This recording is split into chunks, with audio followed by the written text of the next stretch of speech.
আমি চতুর্দিকের আওয়াজ বন্ধ করে দেই, পাখির আওয়াজ বন্ধ করে দেই, পশুর আওয়াজ বন্ধ করে দেই, সিএনজি ড্রাইভার আর অটো ড্রাইভারদের গাড়ি গ্যারেজে জমা দিয়ে দেই, সব দোকানদার ব্যবসায়ীরা যার যার কর্ম ছেড়ে তারা ঘরে ফিরে আসে, চতুর্দিক স্তব্ধ করে দেই। আল্লাহ বলেন তুমি ঘুমাবা বলে, তুমি ঘুমাবা বলে, তুমি ঘুমাবা বলে তোমার জন্য আমি দু চোখে ঘুম পাড়িয়ে দেই। তোমারে আমি মাথা ব্যথা দেই নাই, তোমারে আমি জ্বর দেই নাই, সর্দি দেই নাই। আজকের রাত এই জ্বর সর্দি থেকে মুক্ত রাখছি, তো আমি আল্লাহ তোমাকে ঘুম পাড়াবো বলে।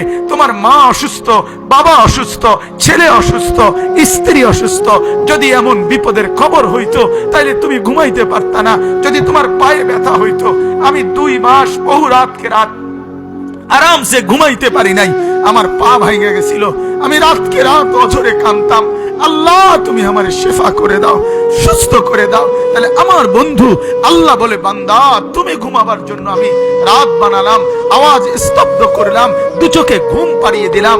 তুমি দেখো না বান্দা, চতুর্দিকে খাট পাওয়া যায় বাজারে, পালং পাওয়া যায়, লেফ পাওয়া যায়, তোষক পাওয়া যায়, সব তো বাজারে পাওয়া যায়, কিন্তু 2 চোখের ঘুম তো বাজারে পাওয়া যায় না। আমি ঘুম পাড়াই, আমি ঘুম পাড়াই, আমি ঘুম পাড়াই, আমি ঘুম পাড়াই। তোমার মা ঘুমায় যায়, তোমার বাপ ঘুমায় যায়, তোমার স্ত্রী ঘুমায় যায়, তোমার বন্ধুরা ঘুমায় যায়, তুমি যেই নারীকে ভালোবাসো সেও তো ঘুমায় যায়। আমি আল্লাহ আমি জেগে থাকি। রাত 2টায় যদি তোমার পেশাব করতে উঠতে হয়, বাথরুমের জরুরত হয়, আমি ঘুমাই না, আমি 2 চোখ খুলে দেই, আবার তোমাকে ঘুম থেকে জাগিয়ে দেই। তো আল্লাহ বলেন এত কিছু করি আমি, আমি আমি বিনিময়ে আমি কি একটা সেজদা পাই না?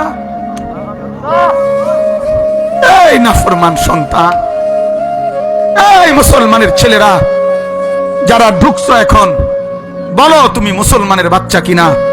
মুসলমানের বাচ্চা যদি হয়ে থাকো, কেন সেজদা করলে না? কেন 1 প্যাকেট বিরিয়ানি খাইতে আসলা? কেন আসলা বেটা? লজ্জা লাগলো না বেটা? এই বেটারা কেন ঢুকলি বেটা? নির্লজ্জরা ঢুকলি কেন? এতক্ষণ ছিলি কোথায় তোরা বেটা? কোথায় ছিলি বেটা? বল মুসলমানের বাচ্চা কোথায় ছিলি এতক্ষণ? তোমার বাপ মুসলমান, তোমার মা মুসলমান, আল্লাহর কথা এতক্ষণ ধরে হচ্ছে, কোরআনের কথা হইতেছে, ওয়াজ আর মাহফিল হইতেছে, কেন আসলা না? ঘুমের থেকে তো উঠে আসো নাই, চেহারা তো বোঝা যায় সজাগ। ছিলা কোথায় এতক্ষণ? এই নাফরমান কই ছিলা? কেন আল্লাহকে নারাজ করছো? কেন বলো?